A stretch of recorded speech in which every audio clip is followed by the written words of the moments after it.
And now for his reflection, please join me in welcoming Prefect Josh Hanna.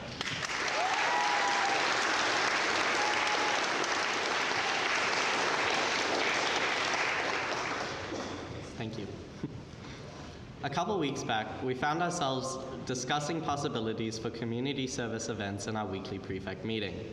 Rather jokingly, we discussed the chances of donations equating to service hours, almost as if we were doing a Deca sales pitch. For the low, low price of $29.99, you too can invest in your future through Ridley's state-of-the-art service program. Yeah, thank goodness for Mr. Doyle being our voice of reason in that department. While the thought of such a thing brought laughter to our discussion, I found myself reflecting on it as well. You see, it's a strange phenomenon when one's time and energy is given purely for the sake of helping others. To see an example of this, I'd like to visit a time very near and dear to the hearts of, well, no one in this room, the 1500s. 1503 to be exact. On this year, a man by the name of Nicholas Ridley was born in Northumberland, England. I hope I said that correctly. So I see a few of you nodding, so I'd assume you've already made the connection to the Bishop Ridley, who's talked about in chapel frequently. If not, I appreciate your nodding nonetheless. While many may know him for his rather tragic passing, it's what he did in his short time on earth that makes him the inspiring figure he is today.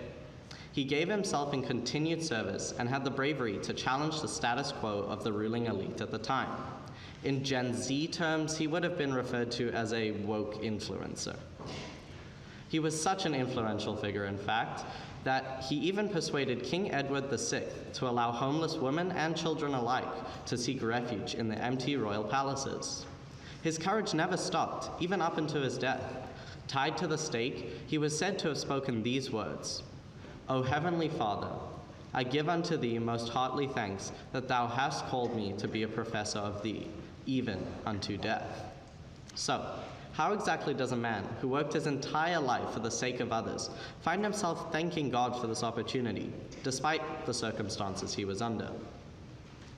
In service, we see ourselves offering our talents and precious time despite zero expectations of monetary compensation or other finite accolades being given in return. What I've come to find, however, is that we are actually rewarded with infinitely more, albeit in less tangible forms of payment. I am of course referring to the feelings brought unto us by the act of providing service to others.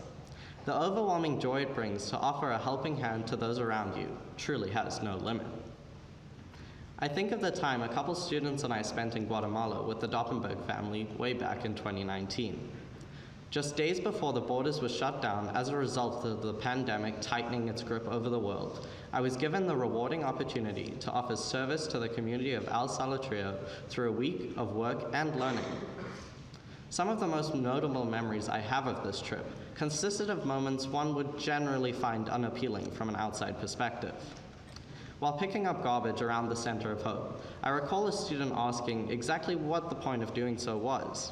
After all, chances were, the same amount would be piled up the next day and the following. It wasn't until we heard the positive response from the locals that we realized the true meaning of the work we were doing. Solving such an issue wasn't to come from a group of students helping out one day and in passing. It was instead to be achieved through inspiring others to follow suit. Part of the meaning of the time we spend working for others is the ability to encourage them to do the same. We always worry about the results of community service activities without actually taking the time to reflect on arguably the most important thing, who we helped and why we did so. We're quick to quantify the work we did, whether it be to fill quotas or in order to achieve certain goals. Yet we seldom reflect on the act of doing work purely for the sake of helping others.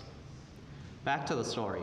This basic thought guided much of the work we did while in Guatemala.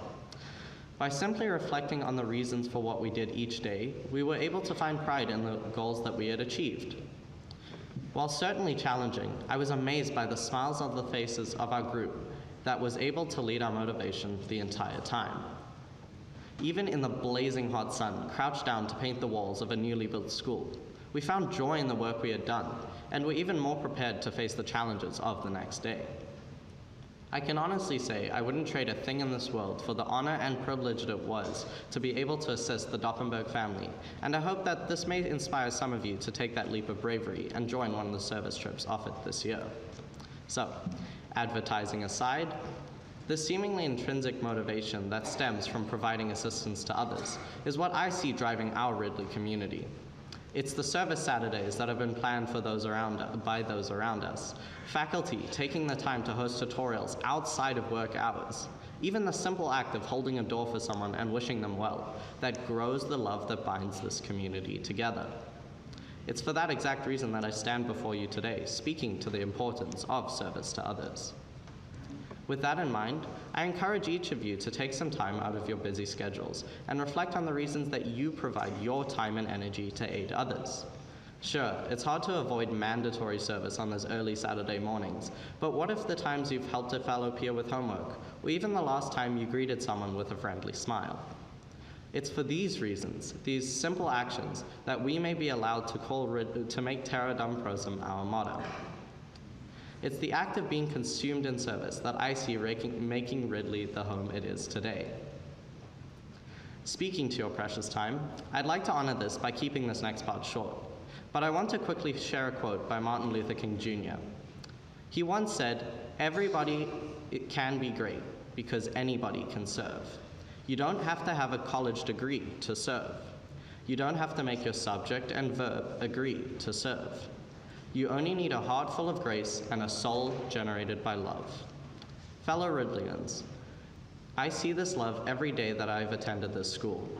From the moment I'm greeted in the morning to the moment I leave at night, I feel the love that guides the service we provide in our community. I thank you all for the action that was and is to come. That being said, I have but one request. May you all join me in saying our motto, Terra Dum Prosum. Thank you.